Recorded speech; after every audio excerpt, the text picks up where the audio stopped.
Right, Dave, we're going to talk a little bit about something which you love and which I love doing with my dogs now, scent work. Something which any dog wants to do. How would we get a dog started off looking for explosives or lavender oil or orange peel? How would we start off? Yes, and absolutely, it doesn't, at this point, it wouldn't matter what we wanted the dog to search for. It's a scent, it's a substance, it's an odour to the dog. So the principle would be the same to start off with. The way I like to do it is using a toy, but we can use food. I know an old friend of mine who was around back in training dogs in the 50s for the military. He used to use 2 milk bottles, insulated taped together, a little bit of meat in one and the substance to be looked for in the other. The dog would look for the meat, want the meat, find the substance. He would feed the dog a piece of meat and eventually the dog would learn to search for the smell of the substance. So it is that easy. But I like to do it with toys. So I start off with little fetchy games. So Jack, wait, find it, good boy. So using the command find it, because that's probably what I'm going to use when I want him to look for the thing. A little bit of a tuggy game. Jack, leave. Thank you. And again, sit, making it a little bit further for him. Find it. That's a good boy. Get him to return with it to me. Good boy. Good boy. That's a clever boy. Jack, leave. Good boy.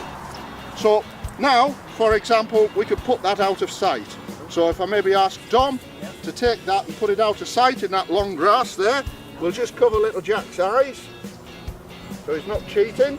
So now Jack's going to have to use his nose, his olfactory system, to find that toy. Jack, I'm going to let him off the lead for the purpose of this. Jack, find. Jack, Jack, find. You can see he's picked it up already. Homing in on it. You can smell it on the wind, but he can't quite work out where it is. Yes! Come on, Jack! That's a good little boy. What a clever dog. What a clever little man. Popping him back on the lead. Little game with the toy. It's important he gets a game. And Jack, lead. Good boy. That's a good boy. So now what I'm going to ask Dom to do is put this toy out of reach. So if you just put it into a tree, one of those trees, out of his reach, for about your shoulder height. Because now we want to teach him the concept of indicating on it without touching it. So this is how we might do it. There's lots and lots of ways to do this. Bear in mind we're trying here to put together something that the average pet owner can do with their dog for fun. Jack? Fine.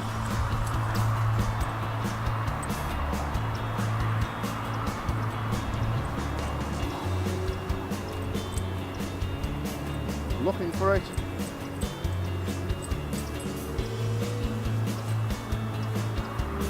Twigging where it is, you can smell it on the air, he just can't quite work out.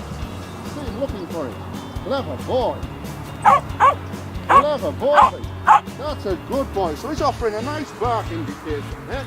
So me telling him clever boy, that's a conditioned reinforcer, that's a signal to tell him that his reward is coming along. And here's his reward. What have we got here? Yes, Jack! Clever boy! So we could, Clever boy. before we move on to any kind of scent work, Dave, Yes? a really good thing for any pet dog owner to do could be just this, just getting a dog to find a toy. I tell you what, absolutely. And you know, it doesn't have to be difficult. Just simply find it. Good boy! Come on, come on, come on, come on! And then really having a game with the dog. What happens is people throw a toy out for the dog. If they get their dog back with it, which they probably don't if they don't use a lead in the early stages, then as soon as they get the dog back, they take the toy off it. And the dog starts saying, why should I bother with that toy? You know, let the dog find it. Good boy. Jack, Jack, let the dog enjoy that toy. Let it enjoy bringing it to you. Let it share it with you. Now, tell him you want it. Leave. Good boy. That's a good boy. Clever boy. And then you could move on to, once you've played with your dog, say in your garden as we are now, you could move on to other areas like your local park and stuff like that. It's going to be another exercise or game that's going to help the dog focus on you. Absolutely. It's vital that you should do that in any kind of dog training, because otherwise there's a risk that the dog will it'll become location based, and the dog may well only think that it should do something in that particular place. Countless times I've pet dog owners, when they have problems with dogs, with dog to dog issues, things like that, and I'll say, take your dog's favourite toy with you, distract your dog and then have a game with it. And they'll say, when I'm out, away from my garden, the dog isn't interested in my toys. And that's because they've played and played and played, and rightly so, with the dog at home, but they've never encouraged that away from the home, and the dog learns that it does other things away from home. So it's vital that we transfer these skills, shall we say, to vary, you know, go to your local airport, go to the railway station, do all these things. You're socialising or giving your dog social referencing, and you're also teaching it that it does these things in other locations.